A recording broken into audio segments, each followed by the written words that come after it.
All right, ready for a deep dive. We're taking a closer look at the journey of Mrs. Zethu Ntshiba, a first-year teacher in South Africa. Her path to the classroom. Let's just say it had a few unexpected twists and turns. It's really interesting how some individuals seem destined to become educators, even if they take a detour to get there. Right, it's like teaching was in her blood even if she didn't realize it at first. In 2009, her sights were set on psychology and social work, even applying to universities in the Eastern Cape. Yeah, but missing those university deadlines, it's almost like fate stepped in, right? And then during her gap year in 2010, her stepfather, a primary school teacher himself, gently encouraged her to consider a Bachelor of Education. He must have seen something special in her. Maybe he planted that seed on purpose, who knows? It's pretty amazing that she ended up applying to 6 universities, focusing on language and life orientation. Talk about dedication. And get this, she received an acceptance from every single one, ultimately choosing the University of the Western Cape. But here's the kicker.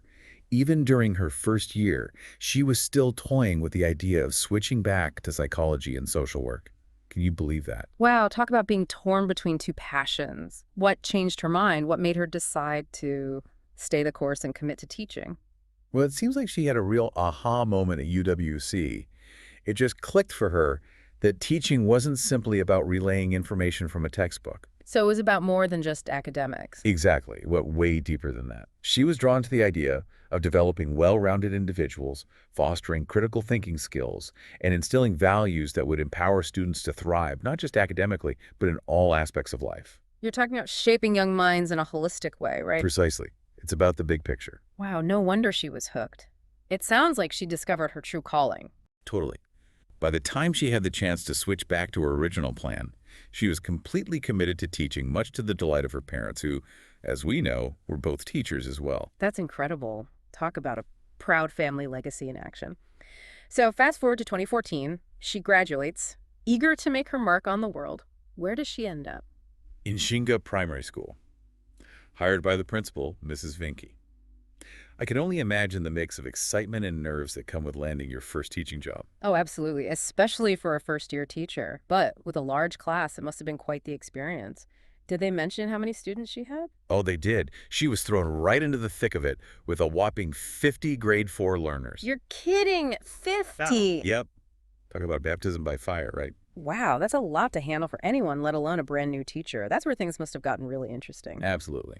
And if that wasn't enough, she was also dealing with the recent loss of her stepfather, who, as we know, had been a constant source of support and guidance. That's got to be tough, starting your career with such a huge class and dealing with a personal loss at the same time. How did she handle it all? Well, that's where her resilience really shined through. In 2015, she was matched with a mentor named Sylvie through the Edupeg program.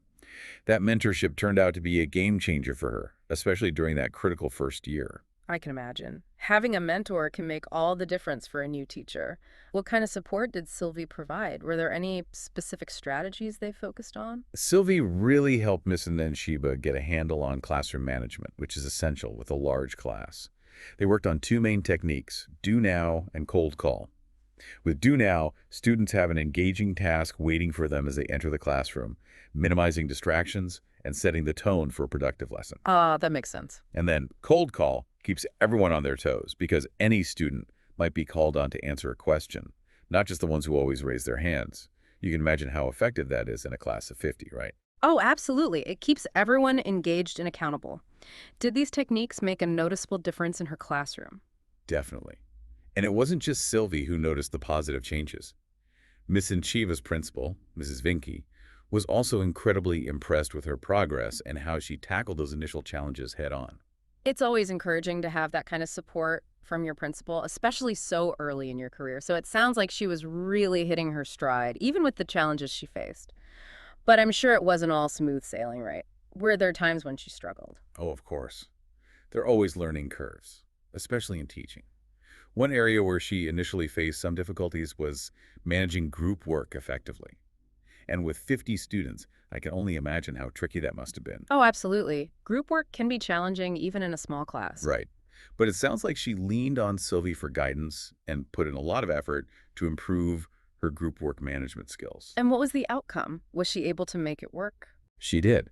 She found ways to ensure that all the learners, Even in that large group setting, were actively participating and taking ownership of their learning. That's amazing. She turned what could have been a major obstacle into a real strength. So, reflecting on her story, what stands out to you as the most remarkable thing about Mrs. Ntshiba's journey so far? For me, it's her incredible dedication to growth and her unwavering belief in the potential of each and every one of her students, even when faced with what seemed like insurmountable odds. It's truly inspiring to see that level of commitment, especially in the face of adversity. It really underscores the profound impact a dedicated teacher can have, not just on their students' lives, but on the entire community. Absolutely. It's a powerful reminder that even amidst challenges, with enough passion, resilience, and belief in the potential of others, we can make a real and lasting difference in the world. It really makes you think about the ripple effect, right? One person's choice to persevere, to keep learning and growing, can have an immeasurable impact on generations to come. And in Miss Nsuba's case, she's shaping young minds in a community that needs dedicated educators like her. Exactly. Her story is a testament to the transformative power of education and the unwavering spirit of those who dedicate their lives to it. Well said. And on that note, we wrap up our deep dive into the journey of Mrs. Zethu Ntshiba, a truly remarkable educator making a real difference in South Africa. An inspiration to us all. To our listeners, we leave you with this thought. What impact will you make on the world today?